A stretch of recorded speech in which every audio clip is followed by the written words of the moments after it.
Yeah, so I'll be talking about how you can use media and entertainment for your games. In particular, how you can use our media and entertainment to build out your games. Let me kick things off with a quick introduction. I work with Tulsea. We've been around since 2010. We started with the idea that we felt writers were really undervalued in the Bollywood ecosystem. So, to give you a reference point, actors in Hollywood were getting paid up to 25% of movie budgets. In Bollywood, actors get paid up to 50% of movie budgets, and writers were not getting paid at all. So, we wanted to step in, we wanted to make sure writers are being treated fairly, we wanted to make sure that writers are being paid their dues. And that's how we got in. Over the years, we've been involved with some great shows out there. We've been involved with Mirzapur, Patal Lok, Sacred Games, Made in Heaven, Delhi Crime. And these are just a few. Interestingly, for Sacred Games, when Netflix wanted to come into India, we set up creative visas for them because the whole process was new to them. We set up the writer's room for Sacred Games. We set up Patal Lok, pretty much the entire show we put together with the showrunner. We found the book, which it is based on. And we've started having a global presence as well. Now we've moved, we have a presence in LA where we represent people like Doug Myro, who co-created Narcos. Interestingly, Doug Myro also did the Prince of Persia video game adaptation, the movie adaptation of the video game. We also represent Matt Piken, who was on Mr. Robot, Empire, just to name a few. We've also gotten multitude of talents on our roster. Today we are the largest agency for writers and directors, and that remains the core of our business. But we also have a multitude of talents. We have actors on board, we have music composers, and most importantly, now we have a few game developers. Like Nikhil mentioned, we have been working with him as well. And we're seeing similar problems with game developers. Most game developers that we came across were really passionate about narrative, strong, premium, high quality games for PC and console, but they end up doing hyper casual, real money games because the market was dictating that. And I have no issues with hyper casual games or any of those games. I think they're great. But I just want to make sure the developers are able to create what they really want to create. So we want to use our learnings from representing writers to help out game developers, and that's how we started the gaming vertical 3 years ago. If you're a game developer, you would broadly know this, and this is me generalizing it quite a bit, but a game developer ecosystem looks pretty much like this. Someone puts in the money, it could be an investor, it could be a publisher, it could be the game developer themselves. Then people ideate the game, people develop it on paper, then it goes into production. A publisher might come on board to help publish, help distribute, and then it's released for either mobile, PC, or console. And after it's released, it might be upgraded, there might be DLCs, there might be new content for the games depending on how the game traction is. And then the circle repeats, either for a new game or for the existing game. All this is to say that we help developers across the ecosystem. We are used to seeing games really early. We help developers even formulate the pitch decks. We help them strategize the pitch. We help them connect with various publishers across the board. We help developers to get investments from our investor network. We sometimes help them get writers on board to help craft the storytelling of the game. There have been cases where we've helped developers with simple contracts just because they needed help from lawyers on a contract. We've done that as well. We help license music. So we can help across the board. Let me talk about some of our gaming clients. Since technically we are a talent agency, we see developers as talents of tomorrow, and we do represent their best interests. So I'm using this opportunity to pump up my talents a little bit. Game On Studios, as Nikhil mentioned, we have been working with them over the past couple of years. They're building this game called Mumbai Gullies. They're based in Mumbai, obviously. You can't be outside Mumbai if you're building a game called Mumbai Gullies. And as you can see, they've been able to achieve some great quality. And what's really interesting about this game is Nikhil is planning to pretty much have the entire city of Mumbai in the game. And it's going to be a rags to riches story. And it's going to be out for PC and console soon. We are helping them find investors. We're helping them find publishers. We are helping them. We will help them with actors and voiceovers and music when the time is right. Hypernova Interactive is building this game called Underworld Mayanagri. And the founders, Huzefa and Mayur, were really smart. They kind of got a sense of the Indian market, which is primarily mobile and free to play. And they also saw a real demand for games like GTA, where uh, a lot of streamers have made their following on the backs of that game. So they're building essentially GTA, but set for mobile and set free to play, and it's going to be a crime drama story as well. Niku Games, it's a husband-wife duo, Mridul and Mala. Mala is the artist, Mridul is the programmer. They're building the game called The Palace on the Hill, and just yesterday they won Upcoming Game of the Year award. So big congrats to them. And as you can see, the artwork over here, Mala has been using her inspiration from the art that they've been doing, and there is also art puzzle mechanics in the game. Roach Interactive is run by Rahul, who's also has the platform Game Odoo Maker, and they coach game designers and game developers. It's a pixel art game. Rahul felt that a lot of the games that we are basing out of Indian mythology are just touching the surface of mythology. So he really wanted to go deep, and the game really explores mythology. And you can befriend animals in the game. You can roam around. You can do some cool things in this pixel art game. Sylvine Game Studios has a booth out there. They're building this game called Artifice War Tactics. They're focusing on the mechanics a lot. So it's a turn-based strategy game where you have to execute killer combos and chain reactions to destroy your enemies. We're helping them with publishers as well. Odd Joint Games is run by two filmmakers, Hina and Q. They found the story that was written in 1905 by Rokeya Hussain. The story is called Sultana's Dreams. It's a story about this futuristic city that's run by women. And there's a lot of sci-fi element to it. There are elements of ecology, conservation. What's interesting is the story was written in 1905, but even today it remains futuristic. So they're building this game called Ladyland. That's the city's name. You can see the overall layout of the city here, and it's loosely based on Palolem, Goa. That's where they're based out of. We are helping them find investors. We're helping them find publishers.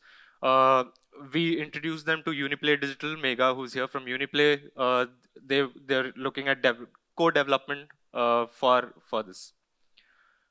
Outlier Games is run by Harish Chengaya. He's anyone you ask, anyone who's met Harish would know that he's one of the most loyal guys out there. He was one of our first clients, and what Harish has been building is this game called Deliverance. It's based on mythology, but it also has push-forward combat, similar to what you would see in God of War or what you would see in Batman Arkham series. It's a bit early stages right now. I've been working with Harish since 2 years. Like I said, we are used to looking at games really early. We've been helping him strategize his pitch. We've been introducing him to publishers around the world in our network. Harish also is really involved with the government policies. Like he's been involved with this SERB initiative where the government is giving grants to all the developers out there to help build out your demos. So if you need any help, if you need grants, let me know and I can introduce you to Harish and he can help facilitate that. Underdogs is run by Vaibhav Chavan. This game is called Mukti. It's set in an Indian museum. It has stories of human trafficking as well. The story is of this daughter who's abroad and comes back to the country. Her granddad is accused of human trafficking, and you have to explore the museum. You have to find clues to reveal the story and clear your granddad's name. Again, a very interesting game. The demo just came out, and we are looking to help him with publishers. Uniplay Digital is out here. They're building this game called Creepin, which is a horror game. Creepin is, Uniplay also does a lot of outsourcing work. That's been their core bread and butter for over the past few years. And this game is pretty interesting. They're looking at incorporating the Aghori culture within the games and great horror elements in it as well. We started working with them recently. We helped them with a few contracts over the past few months. And now we're looking to help them develop it further, take it further, introduce them to publishers.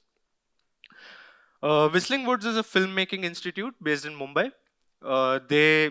It's Subhash Guy's institute, in case any of you were wondering. A lot of their alumni have been involved with some great films.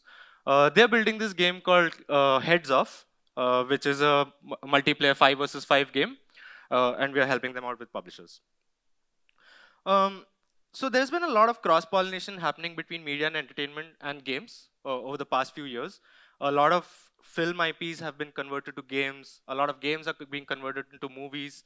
So we kind of are set up in between where we can help connect the dots between the traditional media and entertainment and between games. We regularly work with platforms like Netflix, Amazon, Hotstar. Some of the best shows have been done by us. We have access to all the IPs around the world. You name it, be it reality shows, be it fiction shows, be it unscripted, scripted, film series. We have access to all of that. And we have an international network. We did set up a show with Amazon Japan. We are working in Indonesia with this platform called Video, which is Indonesia's biggest OTT. Uh, all this to say that IPs already have an inbuilt audience. So if you have to build a game and you don't want an existing audience, IPs is a great way to do that. And IPs can be books as well. It can be characters as well. So it can be an actor who you want to work with. We can help facilitate that. What's interesting is the traditional media and entertainment, they don't understand the games business as much, but they would love to get into it. You know, we've been having conversations with people like Red Chilies Entertainment, people like Amir Khan Productions, and they want to get into games. So we can help facilitate all of that in case you're interested. In particular, we've always traditionally vouched for writers. So I want to talk about a little bit about how writers can help with your games. Um, it's a blunt fact that most games in India right now are a little derivative. They've been using mechanics that are known. They've been using formulas that have worked abroad. And if you've seen some of the best games out there, if you've seen Last of Us, if you've seen God of War, Uncharted, they all work because they have great stories. There are companies like Annapurna Interactive. Have you heard of them?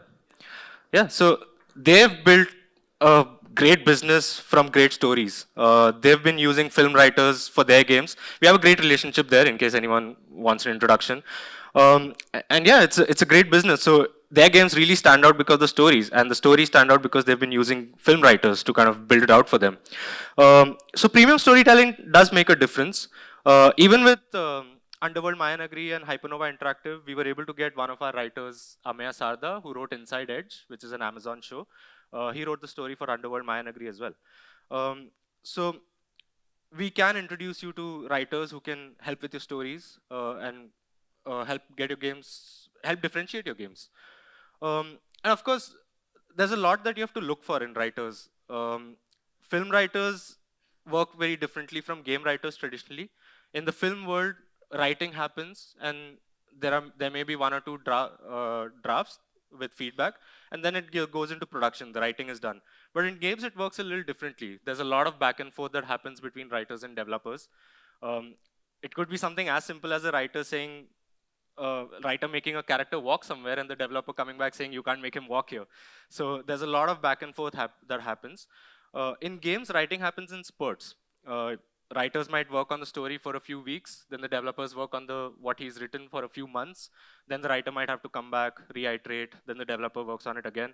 So it works a little differently. So what you want in a writer would be, the writer has to be flexible, the writer has to be open to feedback, the writer should have time to engage. Like a good game takes 2 to 3 years to make, so the writer should have that kind of a time as well. And there are various ways to engage with writers.